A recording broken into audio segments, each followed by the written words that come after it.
The culture, the understanding, respect for each other, I would say is very similar. So for a Norwegian or for a US citizen that goes to Norway, I think that it would be perceived as pretty straightforward and easy to do business. You're listening to the Drone Radio Show podcast, the show about drones and the people who use them for business, fun, and research. Hosted by Randy Goers.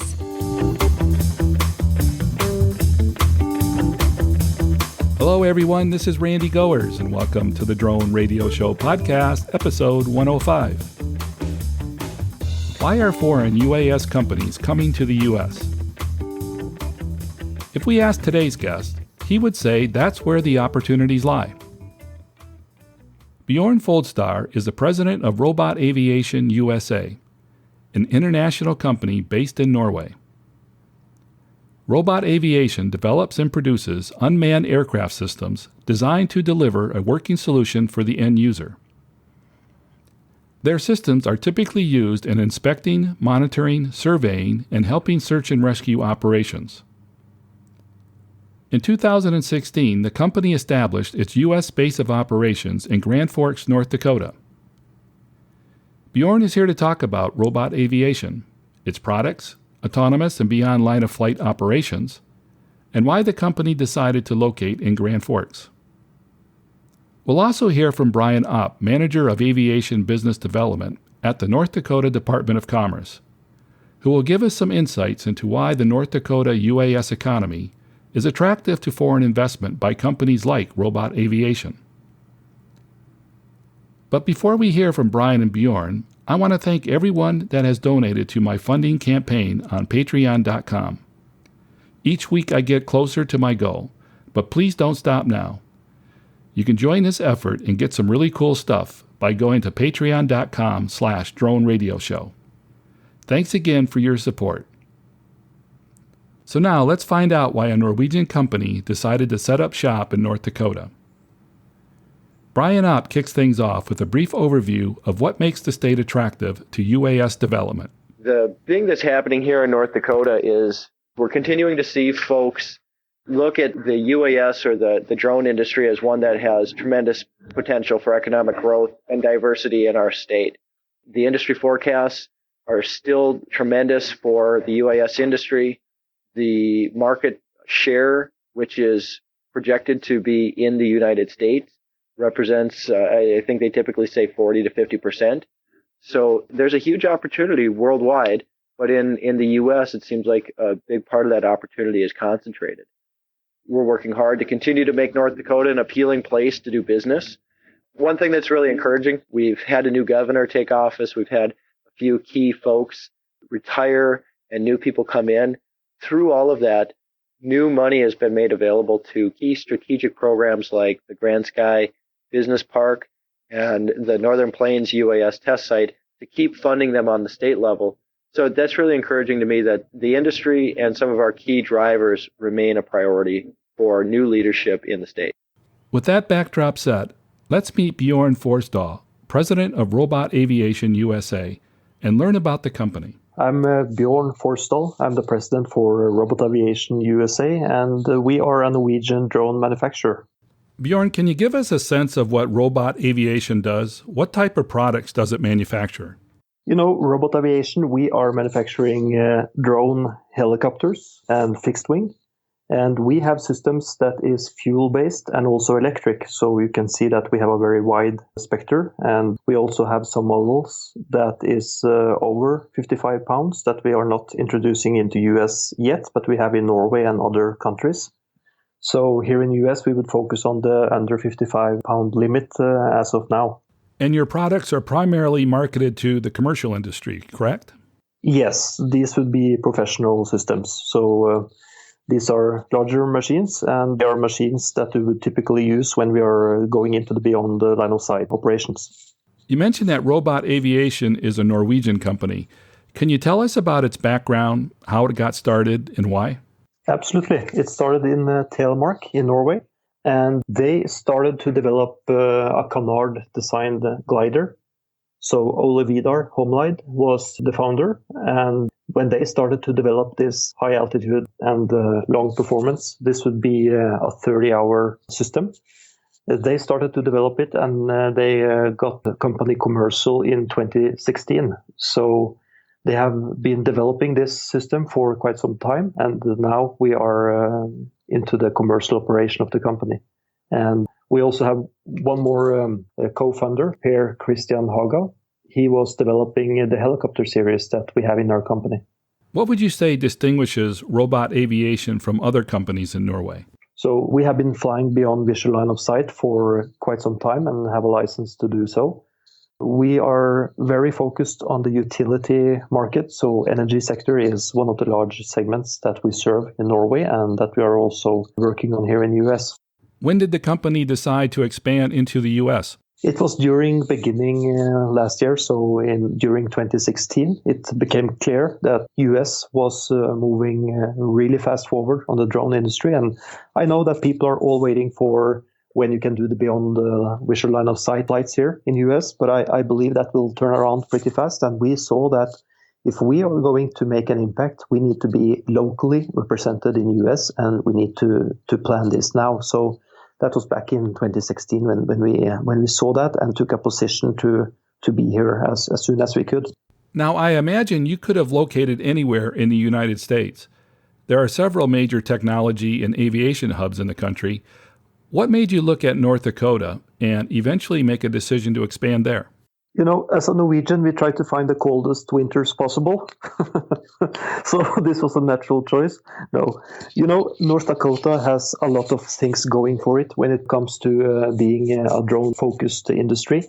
Obviously, you have the Grand Sky project that is the first industrial drone park that is co-located to Air Force Base and where you have access to the runway. And I think that is pretty significant and probably a first in the US where they will allow for that combination of activities. And it was the Center for Innovation here in Grand Forks with Bruce Gjøvik that was kind of the facilitator for all of this happening. And in addition to our own research, when we met with the people here, it was just what the North Dakota Trade Office did. Donovan Johnson did a phenomenal job visiting us in Norway and also opening his doors here. And we also have the Grand Forks Economic Development. Terry Sando has been instrumental in just pulling us forward. Brian Opp at the state level. So all of this institution and people I'm mentioning, it's just not a reference, but they are actually taking you and they are pulling you into the business. They're making sure that you have all the tools that you need, that you're meeting the right people, partners, customers. It has been nothing short of amazing. I'm actually not being used to all of those entities around you just helping and pulling you forward. So that has been nothing short of amazing.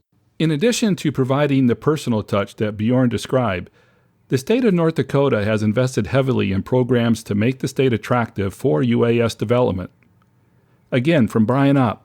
Since we got started, we've invested $43 million into growing the industry, strategic projects like that test site, like that business park, but also programs that encourage public-private partnership on research, development, testing activities. And that pulls our academic institutions, our research universities into the mix. And it makes for a really strong cluster of expertise and capabilities, and more than anything, the activity. And that seems like it's been so attractive. We have seen the cluster of companies in North Dakota growing. We have a number of companies that are clustered in Grand Forks. We have more companies that are putting that footprint in the Fargo area. One thing that I'd like to share, Randy, that is a great signal for economic growth in the state is that typically the opportunity to this point has been focused in the eastern part of North Dakota, the Red River Valley. But the state has really identified this as a growth opportunity for the entire state. Last December, a company called Skyscopes, which is based in Grand Forks and has about 20 employees, announced that it is expanding to Minot, North Dakota, which is more north central, maybe northwestern part of the state. And the opportunity for Skyscopes is a good one because they're a drone service provider. They go out and provide flight services for projects like infrastructure inspection. Well, Western North Dakota is the key location where we have so much of our oil and gas and our energy activity taking place. So a lot of that infrastructure that could be inspected using a drone is located out in that part of the state. Having a presence in Minot represents a great opportunity for the company to be in proximity and generate the relationships, develop the new contracts, but then also it's a great opportunity and a great example of how the initial investments are beginning to create those statewide opportunities. And that's really what we were looking for in North Dakota. I was curious if Bjorn was aware of the activities that Brian had described, and if that's what drew the attention of the company, or was it something else? I heard first about the Center for Innovation and what they did for startup companies. That was the beginning of it. And later on, I learned about the Grand Sky and this drone industry with operators, software, and everything that was basically in one place. If you look at the industry, what we're all trying to do in the drone industry is to create that value for the end customer. And it can be hard because there are so many subsystems that ties into the equation of giving that value. You're not just looking at the aircrafts, but you need to have the right payload selection. You need to have a good autopilot that can have integration with different sensors. When the payload and everything works and you're getting the data and you have skilled operators that knows how to fly these different applications, then you need to make sense of the data. You need to have the analytics, and that's when you are really creating the magic for the customers. Once you decided to move to North Dakota, what was important to you in selecting Grand Forks as your base? You want to take care of employees as well and have a solid foundation, and also have a place that matters with respect to safety and education and just being a place where people are good people. And this is one of those spots. So there is a lot of things going for Grand Forks and North Dakota in general, in addition to having this cluster of industry. So if you look at how you can make the employees perform well and stay happy and have a great place to live, this is all of the above. Since setting up business in the U.S., do you have any success stories or results you can share? Yes, we have already exhibited one time. We were at Exponential in Dallas, so we got a lot of attention there. And we have utility customers here in North Dakota that we work with. So we have already collected the first data, and we have software partner that is doing the analytics. So we work with eSmart system on that part. What are you doing to adapt or specifically serve the U.S. market? We are looking very careful at the weight limit of 55 pounds to US. So that is also why we have developed a new helicopter that is named RX-55. And that is a jet turbine helicopter that is just at that weight limit. Robot Aviation is experienced in flying beyond visual line of sight and autonomous flight. They are interested in conducting these types of missions here in the United States. Of particular interest to companies like Robot Aviation, the state of North Dakota is about to embark on a demonstration of beyond visual line of sight. The aim of the study is to lay the groundwork for commercial beyond visual line of sight operations. Here, once again, is Brian Opp to tell us about the study.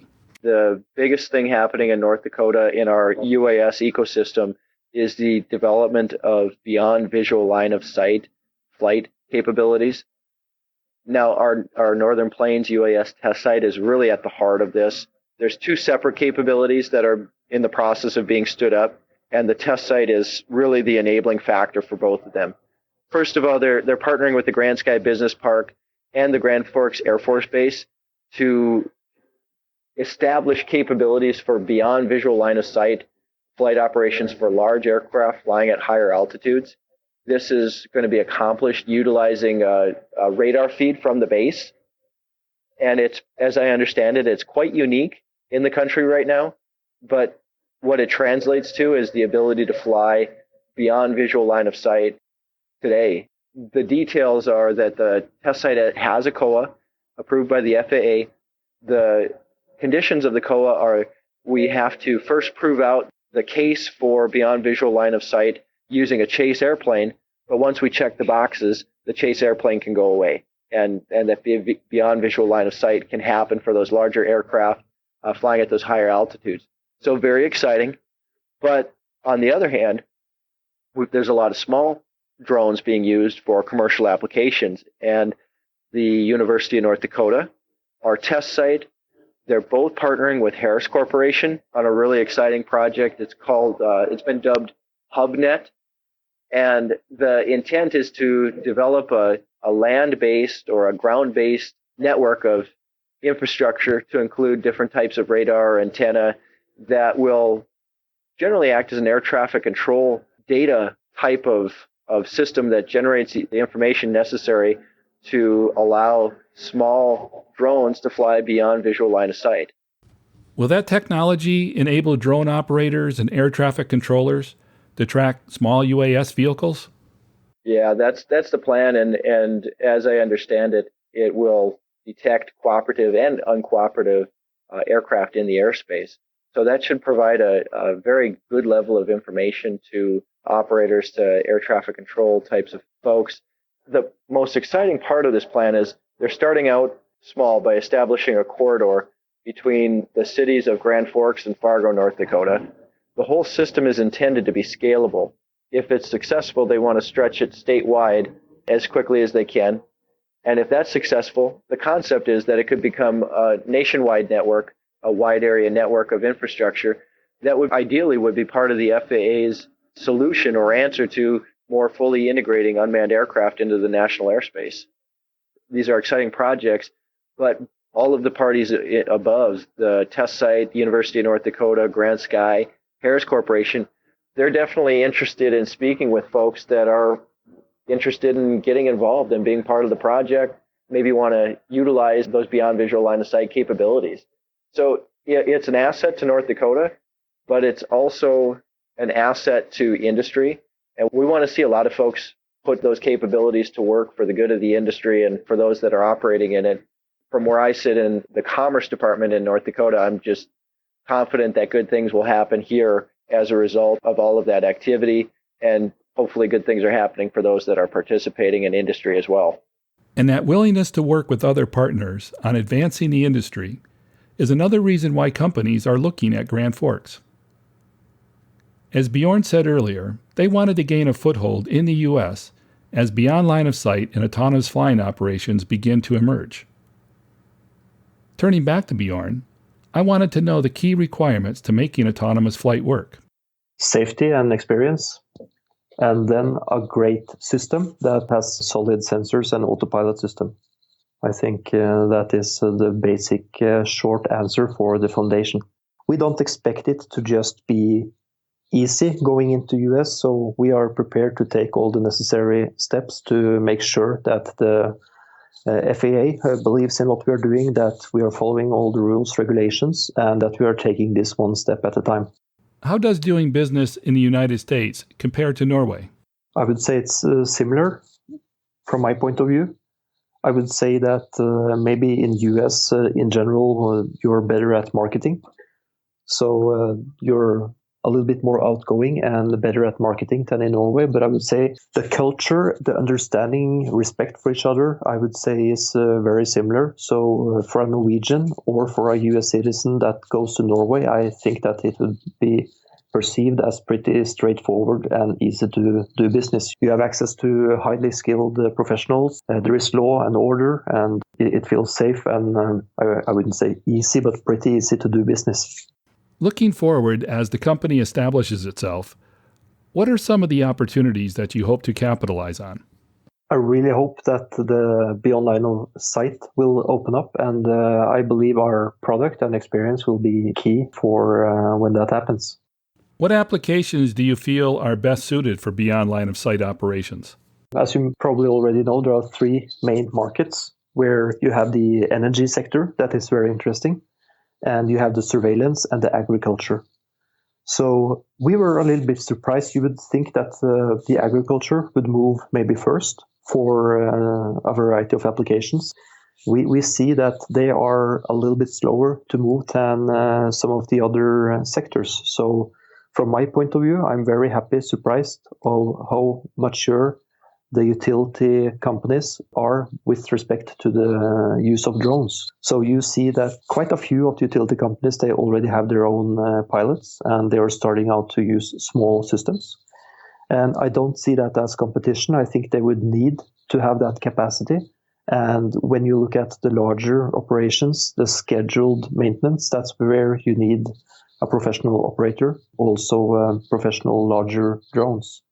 My interviews with others suggest that in Europe, agricultural use of UAS is much more prevalent than in the United States. Why do you think that is?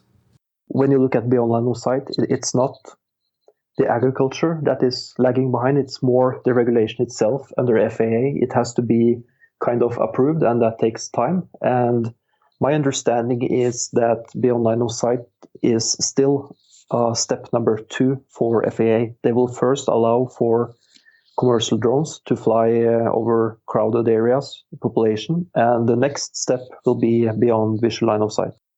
How do you see autonomous flight operations evolving over the next few years? Yes, I think the industry will mature into fully autonomous at one point, but that will take some time.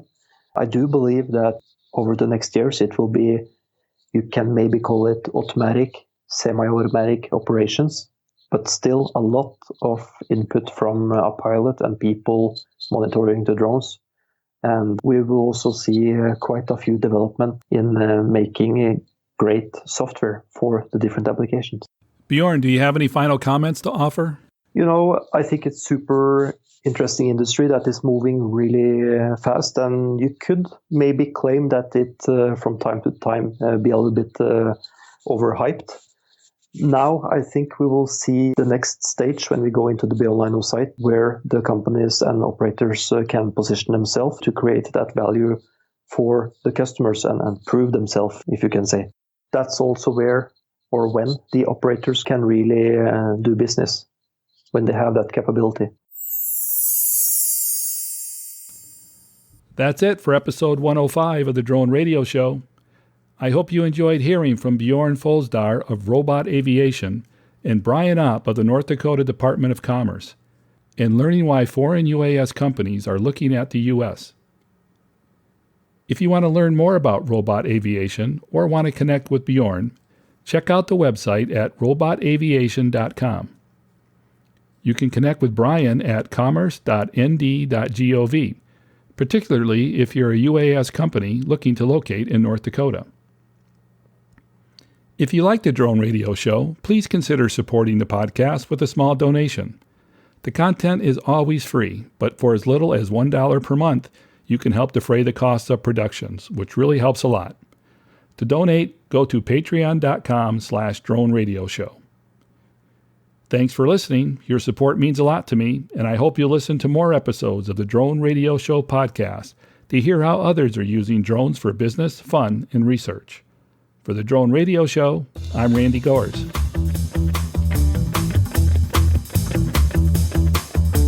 This has been the Drone Radio Show podcast. More information on today's show can be found on our website at www.droneradioshow.com. If you're using drone technology for business, fun, or research and would like to share your experience on the show, please visit our website and fill out a guest appearance application. And don't forget to follow us on your favorite social media channels.